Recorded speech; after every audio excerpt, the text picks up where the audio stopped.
खोजो रे तेहा कोयली बन के उड़ाए। तोला कहाँ मैं खोजो रे तेहा कोयली बन के उड़ाए।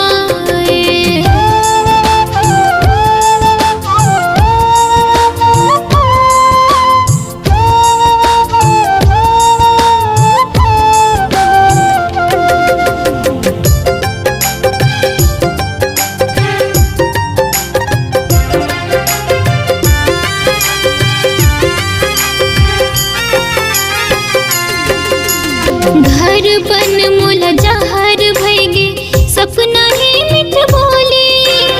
गजब सुरता आथे रे तुर हासियो उठी ठोली। गजब सुरता आथे रे तुर हासियो उठी ठोली।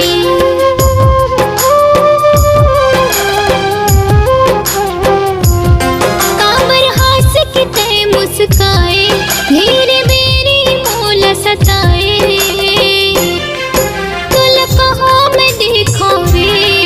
तेहा कोयली बन के उड़ाए। तोला कहाँ मैं खोजो रे तेहा कोयली बन के उड़ाए।